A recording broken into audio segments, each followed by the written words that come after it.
Hello viewers, আসসালামু আলাইকুম। আজ আপনাদের জন্য আমি একটি হাতের কাজের ড্রেস নিয়ে এসেছি। এই ড্রেসটা আমি আমার নিজের জন্য বানিয়েছি। প্রথমবার আমি এই ড্রেসটা বানিয়েছি। বানানোর আগে একটু ঘাবড়ে গিয়েছিলাম কীরকম হবে না হবে ড্রেসটা, কিন্তু ড্রেসটা যখন তৈরি হয়েছে তখন সবাই যখন বলল না অনেক সুন্দর হয়েছে, ড্রেসটা সবার ভালো লেগেছে। এই ড্রেসটা বানানোর পরে আমি 3টা ড্রেসের অর্ডার পেয়েছি। আমার এই জিনিসটা কল্পনার বাইরে ছিল। আমি ভাবতে পারিনি ড্রেসটা এত ভালো হবে, সবার এত পছন্দ হবে।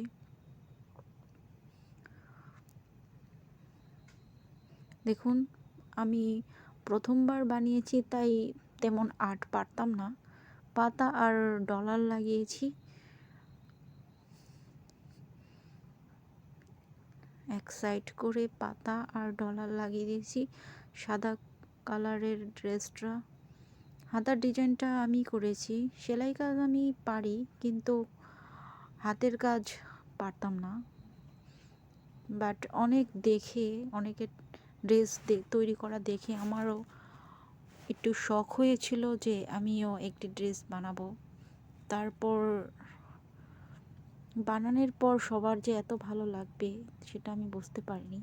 এখন সবাই বলছে আমাকে একটা বানিয়ে দাও। সবার রিকোয়েস্ট ফেলতেও পারিনি। এই যে এটার সাথে আমি একটি ওড়না তৈরি করেছি। ওড়নাটা আমি সুতার সাথে ম্যাচ করে সেলাই করেছি। ওড়নাটার মধ্যে আমি খয়েরি কালারের লাগিয়েছি, খয়েরি কালারের সুতা লাগিয়েছি।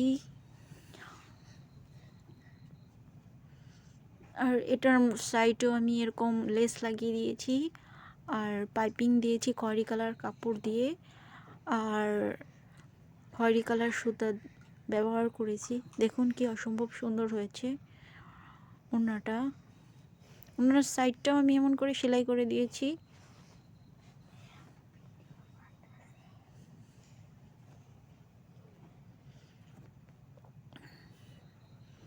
Just wow! দেখুন কি অসম্ভব সুন্দর হয়েছে। এটা আমি সুতি বয়েল কাপড় ইউজ করেছি ওড়নাটার জন্য। এই যে সালোয়ারটা আমি তৈরি করেছি। সালোয়ারের লেজ লাগিয়ে দিয়েছি, একটু ডিজাইন করেছি। দেখুন সালোয়ারের ডিজাইনটা কেমন হয়েছে। এই যে লেস লাগিয়ে দিয়েছি সালোয়ারে, নিচে একটু ডিজাইন দিয়েছি।